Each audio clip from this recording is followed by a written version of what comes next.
Saya tahun 2019 saya dan kru Jejak Rasul membuat rakaman tentang Jejak Rasul. Dan kalau ikutkan kita buat tentang Rasul Ulul Azmi, ada 5 kesemuanya. Kami bermula di Mesir dahulu untuk Nabi Musa alaihissalam, kaitannya dengan Fir'aun.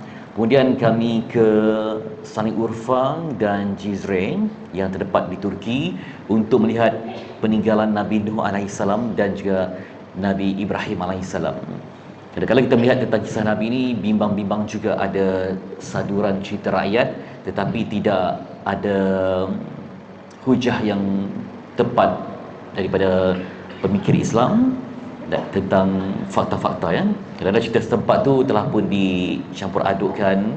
Sebagai contoh, kalau kita melihat sejarah Nabi Ibrahim alaihissalam, yang saya tertarik bila pergi ke sana di tempat yang nama Sali Urfa. Dan satu tempat lagi dia berhampiran dengan border, ada Iraq, ada Syria. Dan bila saya tanya, beritahu pada sahabat saya orang Turki, saya nak ke tempat ini, katanya, are you crazy? Rupanya tempat itulah tempat yang terlibat dengan puak pemisah ya, Kurdistan yang menuntut negara sendiri. Jadi tempat yang penuh dengan tentera. Jadi memanglah bila sampai, kalau kita naik bas dari Istanbul sampai ke Cizre ini 24 jam baru sampai. Sebab laluan dia boleh berhenti di Sani Urfa, kemudian kena naik bas ataupun kereta lagi untuk sampai ke tempat itu, penuh dengan tentera. Ketika saya buat rakaman pun kena hati-hati, sebab kita bimbang tempat yang sensitif itu perlu ada pengiring, perlu ada tentera. Ketika rakaman tiba-tiba tengok, sebab bila kita buat syuting kan, kita tengok ada orang tegur, ada orang tahan. Rupanya mereka ni mata-mata lah. Dia bila kita pegang kamera, dia memang kita ni muka macam Thailand ke Filipin ke, kita ni macam spy ke. Jadi tentera sentiasa berkawal. Tentera pula pakaian orang biasa, nampak macam orang sapu sampah, tapi mereka adalah tentera. Tiba-tiba ditahan. Jadi susah buat rakaman, kejap-kejap kena tahan sebab kawasan yang sensitif ya. Dan bila kita lihat di situ, kita nak mengkaji tentang sejarah Nabi Ibrahim alaihissalam. Katanya pada zaman dahulu disebabkan Nabi Ibrahim membawa dakwah kerasulan baginda, jadi mendapat tentangan daripada ayahnya. Sekalipun ayahnya pengukir patung berhala, tetapi beliau memanggil panggilan yang amat indah, menghormati ayahandanya. Biasa panggil Abi, tapi dipanggil Abati, yang mungkin merujuk pada ayahku, wahai ayah, yang sangat indah panggilan tentang akhlak Nabi Ibrahim alaihissalam. Dikatakan bahawa pada zaman tu, ikut cerita rakyat ya, yang kita pun kadang berdepanlah antara hujah Islami dan cerita rakyat, dikumpulkan segenap kayu api yang ada di situ untuk membakar Nabi Ibrahim alaihissalam. Tetapi dengan mujizat baginda tidak terbakar.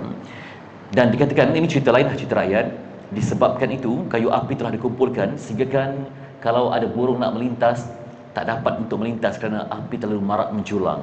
Kalau burung terbang, api tak lepas sebab api terlalu tinggi. Allah menyelamatkan Nabi Allah itu. Dan disebabkan mereka dah kumpul kayu api itu, jadi nak masak macam mana? Akhirnya ada wujud satu resepi yang popular sampai kini. Kalau anda pesan, biasa kalau pergi kedai Turki ada apa? Shawarma, kemudian adalah macam-macam menu. Barunya nama Chikofte, yang mana daging tetapi tidak dimasak menggunakan api.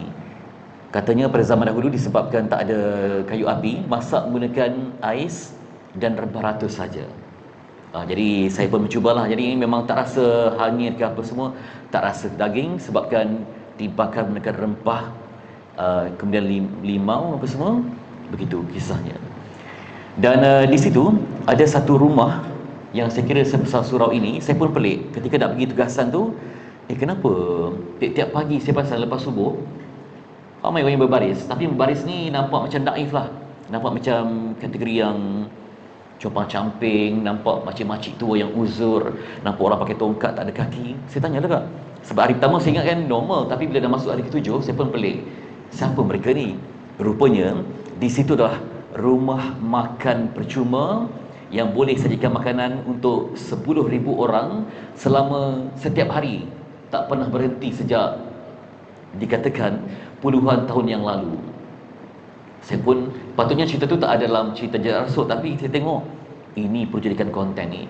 Rupanya itulah rumah Nabi Ibrahim yang tidak tahu siapa yang dermakannya makanan itu. Sehari boleh supply untuk 10,000 orang. Hotel saya di situ, saya tengok kejap-kejap ada kambing datang, kejap ada macam unta lah, macam ada ayam semua. Tapi lebih banyak pada kambing lah, sebab mereka ni ayam kurang sikit, mereka lebih kepada daging. Dan yang tukang masak tu, saya masuk berkawah-kawah besar, semua volunteer. Rupa-rupanya ada dermawan rahsia yang dermakan duit dia. Selagi rumah Ibrahim ini wujud, maka tidak akan ada orang yang kelaparan. Dan daripada situ, bukan hanya orang setempat je, makcik-makcik daripada 5km, 10km semua datang percuma. Naik bas pun dibayar, pinggan mangkuk pun disupply. Tetapi kena register lah askar-askar pencen yang mungkin susah, ibu-ibu tunggal, anak yatim, orang tua yang uzur tak mampu bekerja. Saya tengok yang datang ni, yang jalannya terhencut-hencut, yang datang bawa bekal.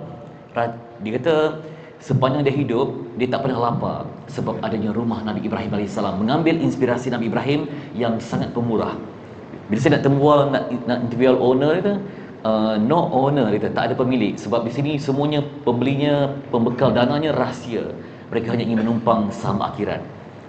Makan-makan ni bukan makan yang cikai-cikai je, dagingnya dengan makanan yang berkualiti.